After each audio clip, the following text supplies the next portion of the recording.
വോട്ടധികാര യാത്രയ്ക്കിടെ പ്രധാനമന്ത്രി നരേന്ദ്രമോദിയുടെ അമ്മയെ അപമാനിച്ചതിന്റെ പേരിൽ വ്യാപക പ്രതിഷേധമായിരുന്നു ഉയർന്നിരുന്നത്. തുടർന്ന് തന്റെ അമ്മയെ അപമാനിച്ചതിന് ബീഹാർ ഒരിക്കലും പ്രതിപക്ഷത്തിന് മാപ്പ് തരില്ലെന്നാണ് പ്രധാനമന്ത്രി നരേന്ദ്രമോദി പറഞ്ഞത്. അമ്മയാണ് നമ്മുടെ ലോകം, അമ്മയാണ് നമ്മുടെ ആത്മാഭിമാനം. പാരമ്പര്യത്താൽ സമ്പന്നമായ ഈ ബീഹാറിൽ കുറച്ചു ദിവസങ്ങൾക്ക് മുൻപ് സംഭവിച്ചത് ഞാൻ സങ്കല്പിച്ചിട്ട് പോലുമില്ല. ബീഹാറിലെ RJD കോൺഗ്രസ് വേദിയിൽ എന്റെ അമ്മയെ അപമാനിച്ചു എന്നാണ് പ്രധാനമന്ത്രി നരേന്ദ്രമോദി വികാരാധീതനായി പറഞ്ഞത്. എന്നാൽ അതിന് തൊട്ടു പിന്നാലെയാണ് വോട്ട് അധികാര യാത്ര ഉന്നയിക്കുന്ന വിഷയങ്ങളിൽ പ്രധാനമന്ത്രി ശ്രദ്ധ കേന്ദ്രീകരിക്കാൻ പറഞ്ഞുകൊണ്ട് AICC വക്താവ് സുപ്രിയ ശ്രീനേത് രംഗത്തെത്തിയത്. അസഭ്യം പറഞ്ഞയാൾ പോലീസ് കസ്റ്റഡിയിലാണെന്നും ശിക്ഷിക്കപ്പെടണമെന്നും സുപ്രിയ പറഞ്ഞു.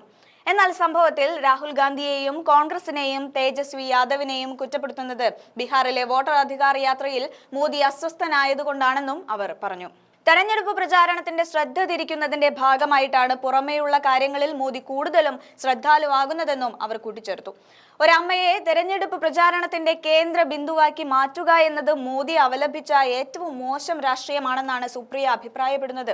സ്ത്രീകളെ അപമാനിക്കുകയും ബലാത്സംഗം ചെയ്യുമെന്ന് ഭീഷണിപ്പെടുത്തുകയും ചെയ്യുന്ന നിരവധി ആളുകളെയാണ് പ്രധാനമന്ത്രി സോഷ്യൽ മീഡിയയിൽ ഫോളോ ചെയ്യുന്നതെന്നും അവർ കുറ്റപ്പെടുത്തി.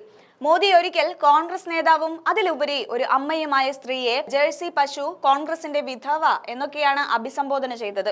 കൂടാതെ സുനന്ദ പുഷ്കറിനെ 50 കോടി രൂപയുടെ ഗേൾ ഫ്രണ്ട് എന്ന് വിളിച്ച് കളിയാക്കിയിട്ടുണ്ട്.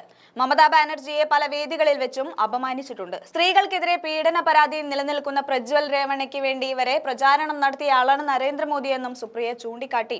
അപ്പോൾ സ്വന്തം പ്രശ്നങ്ങൾ പറഞ്ഞ് കരഞ്ഞു നടക്കുന്നതിന് പകരം ജനങ്ങളുടെ പ്രശ്നങ്ങളെ പറ്റി സംസാരിക്കാനാണ് സുപ്രിയ പറയുന്നത്. മോദിയുടെ അമ്മയെ പറ്റിയുള്ള സ്ത്രീ വിരുദ്ധ പരാമർശം നടന്നപ്പോൾ ആ വേദിയിൽ മുതിർന്ന നേതാക്കൾ ആരും ഉണ്ടായിരുന്നില്ലെന്നും അതുകൊണ്ട് തന്നെ രാഹുലിനെ കുറ്റപ്പെടുത്തുന്നത് യുക്തിയില്ലാത്ത കാര്യമാണെന്നും സുപ്രിയ ചൂണ്ടിക്കാട്ടി.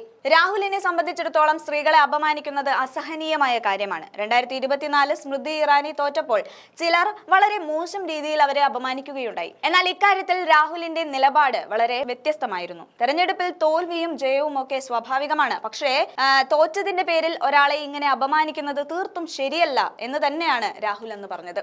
രാഹുലിനും സോണിയക്കുമെതിരെ നിരന്തരം സംസാരിച്ച സ്ത്രീക്ക് വേണ്ടിയാണ് ഇത്തരമൊരു പരാമർശം നടത്തിയതെന്ന് കൂടി ഓർക്കണം. അങ്ങനെ ഒരു നിലപാട് സ്വീകരിച്ച വ്യക്തിയെയാണോ പ്രധാനമന്ത്രി ചോദ്യം ചെയ്യുന്നതെന്നാണ് സുപ്രിയ ആരായുന്നത്. പ്രധാനമന്ത്രി പക്ഷേ സ്ത്രീകളെ സ്ഥിരമായി അധിക്ഷേപിക്കുന്നതാണ് കാണുന്നതെന്നും നിയമം എല്ലാവർക്കും ഒരുപോലെ ആയിരിക്കണമെന്നും സുപ്രിയ കൂട്ടിച്ചേർത്തു. ചൈനയിൽ പോയി ചിരിക്കുന്ന പ്രധാനമന്ത്രി ഇന്ത്യയിലെത്തിയപ്പോൾ കരയാൻ തുടങ്ങിയെന്നും സുപ്രിയ പരിഹസിച്ചു. രാജ്യത്ത് ഇപ്പോഴുള്ള സാമ്പത്തിക പ്രതിസന്ധി, ഉയർന്ന താരിഫ്, ഫാക്ടറികളുടെ അടച്ചുപൂട്ടലുകൾ, പിരിച്ചുവിടലുകൾ എന്നിങ്ങനെ പ്രധാനപ്പെട്ട കാര്യങ്ങളെപ്പറ്റി മോദി എന്തുകൊണ്ട് സംസാരിക്കുന്നില്ല എന്നും അവർ ചോദിച്ചു. 20 വർഷമായി നീളുന്ന BJPയുടെ ദുർഭരണവും പൊള്ളയായ വാഗ്ദാനങ്ങളും തൊഴിലില്ലായ്മയും വിലക്കയറ്റവും നിയമവ്യവസ്ഥയുടെ മോശം അവസ്ഥയുമാണ് ബീഹാറിലെ യഥാർത്ഥ പ്രശ്നങ്ങളെന്നും അവർ കുറ്റപ്പെടുത്തി.